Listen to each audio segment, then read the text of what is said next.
All right, it's part 2 of being a busybody and looking through Reva, the 1943 Marines scrapbook. And the first page we get to discover beyond that printed title page from last time is places where she says addresses where I have been stationed. There's this really pretty stamp in the middle that says Reva, and she could take a picture. I mean, she's just absolutely gorgeous there. So she started out in boot camp. It says May 17th, 1943, which shows she's one of the first women to enlist in the Marines during this time, I believe. There were Marines before then, but they had a bunch of openings in 1943 because they were bringing people in so that the men would be freed up to go overseas.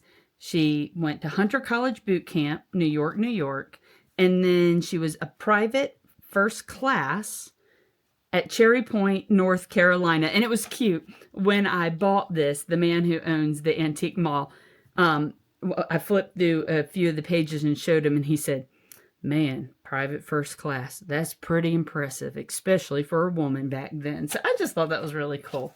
So then there's autograph pages where people could give their name and address and add a little note. So we'll read some of these notes. All right. I have been writing my names. This is Corporal Pete Mafferty. I have been writing my name this way. He writes really gorgeous for years, but I never thought I would finally get into some pretty girl's autograph book.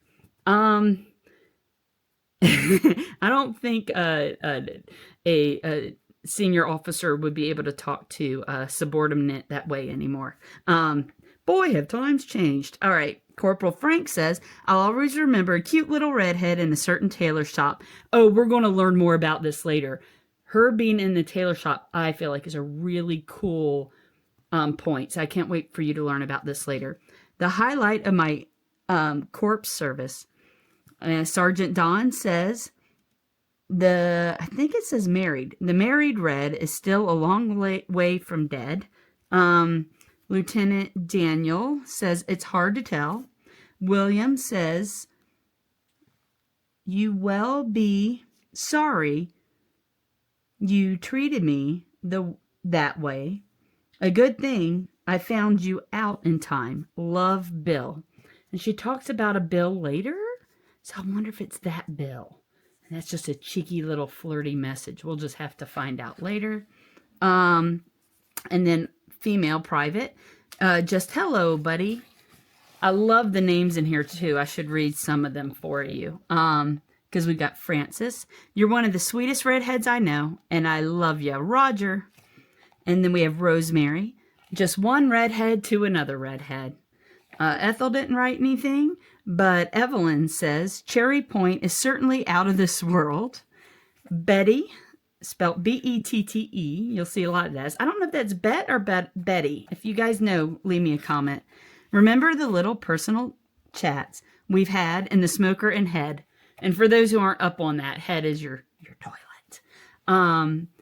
Private K says, another member of the good platoon. And I'm not sure. I think that's just Deck 6 at Hunter. And then Cherry Point. And I have no idea what that word is. But yeah, they must have been in the same barracks. Well, Marion says, well, honey, I know a lot of redheads, but your tops. I love that word. We need to bring that back. Your tops. Good luck if you want OTS. I don't know what that means. If you guys know, leave it in the comments. I hope you get it. I shall say nothing of importance at this point. The only time I can really talk is when I have a reserve seat in the CP bleachers. That's Corporal Harold. Not sure what that means. If anybody knows what the CP bleachers are, we can all learn together. Here's another Bill, though. I wonder if this is Bill. Ooh, because there's a Bill later she talks about. We're jumping ahead to November. And he says, your little old honey will always love you. And then Dick says, there once was a gal named Reva who could sew like a beaver with fever. When she flashed you a smile, you'd stay for a while, then swear that you never would leave her.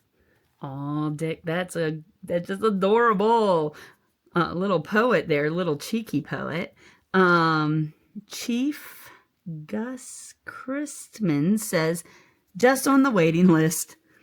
Joseph says, just another redhead to me. And then Victor put, me too.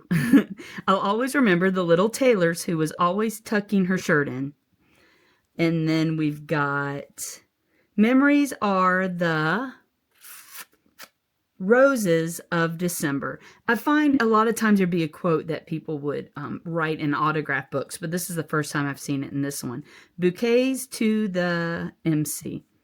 Remember the haircuts in Officer Barker's shop? And then there's just 3 more. My first impression of you was that you'd be a very good friend. I haven't known you long. I am sure that this impression will last. And then private, it's like Lambina. I have no idea. Arrived at Cherry Point, 6/12/43. The duration plus for you and I. And then Captain Shan McGee says, it looks as though we're in the same boat. Let's see who gets ashore first. Oh, me. Ha! This always makes me think of, oh, me. Oh, my. All right, so there's the signature pages. We're going to stop there for today, and then we'll pick up again. She has a bit of a log page, and then we'll be getting into some pictures and letters later. So if you have been enjoying this and want to follow along and discover this World War II Woman Marine scrapbook with me, make sure you like, follow. If you have any questions or any clarifications for me, or if I read something wrong, please feel free to comment. I would not be offended. I feel like we're on this journey together. Until next time.